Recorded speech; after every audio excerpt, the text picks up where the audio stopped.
Oke, jadi kalau kita lihat zaman sekarang itu makin maju, perkembangan teknologi semakin gila. Kalau dibilang gila sebenarnya enggak sih ya. Cuman sesuatu yang belum pernah terbayangkan oleh kita tiba-tiba ada. Contohnya kayak video call, zaman-zaman awal video call dulu kayak wow banget gitu. Terus video call habis itu sekarang kita bisa unlock HP pakai Face ID aja. Kayak awal-awal itu kayak mungkin nggak berguna, tapi akhirnya sekarang berguna juga. Sama halnya kayak si monitor yang ada di sebelah saya ini, yang namanya BenQ Mobius EX3210U. Dia punya fitur atau teknologi di mana monitor lain itu masih belum punya. Apa aja fiturnya? Di video kali ini akan kita bahas.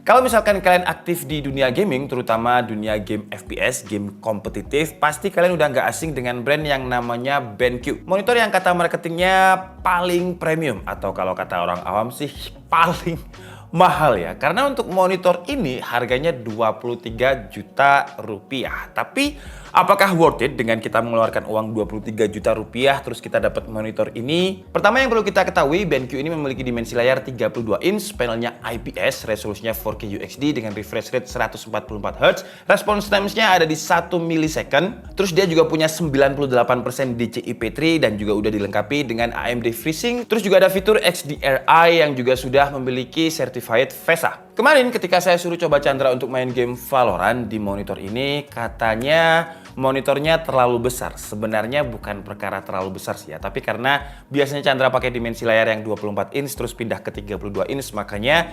kelihatannya monitor ini terlalu besar. Tapi kalau udah adaptasi sekitar seminggu 2 minggu 32 inch bakalan kerasa enak banget. Karena Chandra kan mainnya game kompetitif, terutama game Valorant, jadi jarak pandangnya biasanya dia main itu deket banget. Tapi buat kalian yang suka main game-game casual kayak game open world, 32 inch tuh bakal enak banget, apalagi ditambah dengan mode HDRI dari BenQ Mobius ini. Karena kalau kita pakai mode HDRI, detail seperti nuansa warna itu bisa kerasa terlihat lebih vivid. Terus lighting seperti brightness dan kontrasnya yang ditampilin lebih luas. Jadi si HDR ini bisa nampilin segala sesuatu lebih realistis dan bisa nampilin lebih detail. Dan untuk mode HDRI-nya ini juga bisa kita custom, dia memiliki 3 profil, jadi ada game, display, dan juga cinema HDRI. Tergantung kita aja pakainya mau di mode apa. Masih ngomongin soal warna, BenQ Mobius ini diklaim memiliki color game mode Adobe-nya itu 99%. Tapi pas kita tes lagi, dia dapat di 100% Adobe RGB. Jadi dia malah lebih besar ketimbang klaimnya. Feeling pas pertama monitor ini datang ke studionya di KID itu,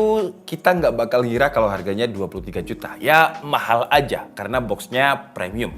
Cuman kita nggak nyangka kalau semahal itu. Di dalamnya kita dikasih kabel yang cukup lengkap, mulai dari HDMI, DisplayPort, USB Type A to Type B, kabel power, terus juga ada remote juga untuk si monitornya. Kalau untuk pemasangannya, monitor ini lumayan gampang sih. Standnya ini cukup kita tempelin plug, terus bisa kita puter pakai tangan, si bautnya nggak perlu ribet-ribet pakai obeng lagi. Habis pasang tinggal colok-colok kabel, udah deh bisa langsung dipakai. Ngomongin soal kabel, untuk port bagian belakangnya ini juga lengkap banget. Ada 4 USB-A, 1 slot USB-B, DisplayPort, dan juga 2 port HDMI 2.1 yang bisa 4K. Dan ketika dia udah terpasang, emang kelihatan kalau dia ini monitor premium, monitor mahal, kayak kerasa gagah dan elegan. Ketiga frame-nya di bagian atas dan samping juga udah tipis, bagian bawah aja yang tebel karena dia ada speakernya. Yang nanti untuk speakernya ini akan kita coba. Terus kenapa dia tebel lagi? Karena di bagian bawahnya ini ada beberapa tombol dan juga ada tombol lagi di pojok kanan untuk setting HDRI. Cuman kalau misalkan kalian males untuk pencet-pencet tombolnya, karena kan kita harus gerayah-gerayah ya kalau bahasa Jawanya, kalau bahasa Indonesianya gerayah-gerayah itu meraba-raba seperti ini dan gak ada kayak semacam tulisannya tombolnya apa. Untungnya kita dikasih remote yang cukup praktis. Remote-nya ini secara dimensi kecil aja dan icon-iconnya juga mudah dimengerti, kayak gambar equalizer untuk ngatur audio profile, brightness, game mode, dan lain-lain. Kalau untuk build quality, sebenarnya untuk leher monitor dan juga base bagian bawahnya ini dia pakai metal, cuman kayak dilapisi lagi dengan plastik. Yang untungnya dengan seperti ini, kalau misalkan nggak sengaja kita kesenggol base bagian bawahnya ini nggak bakal nyetrum.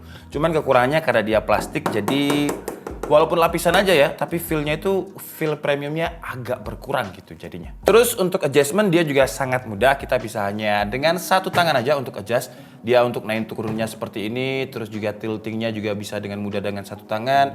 Kita juga bisa geser dia untuk panningnya seperti ini, cuman kekurangannya untuk adjustment dia nggak bisa diatur untuk vertikal. Jadi kalau misalkan ini saya atur untuk vertikal, ya jatuhnya patah sih ya. Cuman ya wajar karena ini monitor 32 inch yang nggak ultrawide. Biasanya untuk monitor-monitor vertikal itu ultrawide. Jadi kalau misalkan posisinya vertikal, dia nggak terlalu terlihat tebel gitu. Kalau kita ngomongin soal desain, desainnya ini juga saya suka banget karena saya suka peripheral yang warnanya putih. Kayak beda aja gitu dengan kebanyakan peripheral gaming hitam yang menurut saya udah terlalu mainstream dan terlalu membosankan. Dan di bagian belakangnya juga ada lighting effect-nya yang bisa kita atur dengan remote atau pakai joystick. Cuman sebenarnya percuma juga kalau misalkan setup kalian monitornya seperti saya ini karena orang nggak bisa lihat bagian belakang kita ya karena langsung mepet tembok. Tapi kalau misalkan setupnya itu nggak mepet tembok ya ketika orang masuk lihat bagian belakangnya pasti udah ngira wah gila monitornya sultan banget karena desainnya emang kayak terlihat mahal. Remote-nya ini selain bisa untuk ngatur light effect sebenarnya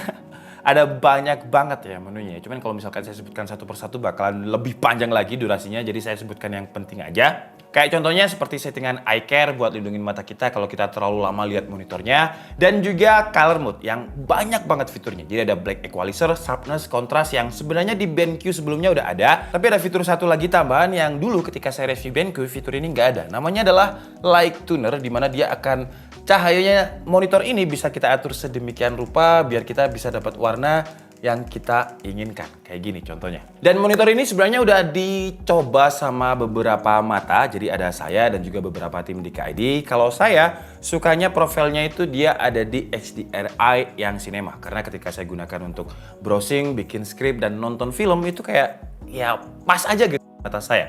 Cuman kalau Tomo sukanya display HDRI, kalau Chandra malah suka HDRI-nya off. Dan karena menurut saya Chandra paling unik, saya suruh Chandra untuk cobain monitor ini berhari-hari. Dan kata dia tuh butuh waktu sekitar 3 hari buat nyesuaiin mata sama nyari settingan yang pas buat dipakai sehari-hari menurut mata dia dan kebutuhan dia untuk main game Valorant. Dan setelah beberapa hari dia nyoba, akhirnya dia pakai settingan game mode FPS dengan brightness 35, HDRI-nya off. Kalau ditanya kenapa dia pilih HDRI off, karena menurut Chandra main game FPS yang kompetitif gak perlu HDRI karena malah bikin kayak aneh gitu kata dia. Cuman kalau misalkan kita gunakan untuk main game yang AAA, game yang memang grafiknya bagus, game yang gak perlu refresh rate kenceng, fitur HDRI ini bakalan berguna banget. Kayak contohnya game-game Cyberpunk, Watch Dogs, game-game AAA yang grafiknya memang ditonjolkan, itu bakalan terlihat lebih realistis gitu kalau misalkan HDRI-nya kita aktifkan. Tapi yang saya suka dari BenQ Mobius EX3210U ini, apapun settingannya kalian bisa custom gitu. Jadi kalau misalkan kalian lagi pengen main game kompetitif ya HDRI-nya bisa dimatikan. Kalau misalkan lagi pengen main game yang AAA, HDRI-nya bisa kita pilih. Kalau misalkan lagi pengen entertainment juga bisa pilih Cinema HDRI. Jadi apapun kebutuhan kita itu kayak di cover gitu semuanya sama fitur dari monitor ini. Dan sekarang coba kita lihat apa yang dimiliki monitor ini yang nggak dimiliki sama monitor lain. Ada speaker, yang speakernya ini dia pakai Trifolo. Trifolo itu speaker yang memang bekerja sama dengan BenQ karena saya pernah nge-review portable projector dari BenQ juga yang speakernya itu Trifolo, yang suaranya menurut saya untuk sebuah portable projector itu mantep banget. Dan apakah monitor ini pakai Trifolo juga bakalan enak juga? Kita langsung tes aja suaranya.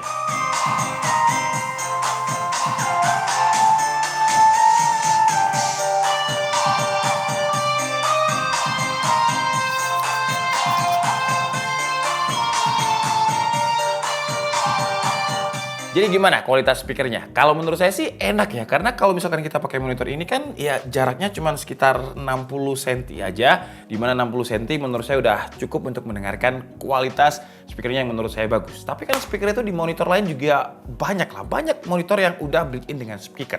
Cuman bedanya BenQ ini udah built-in dengan mikrofon. Banyak juga bang monitor yang pakai built-in mikrofon.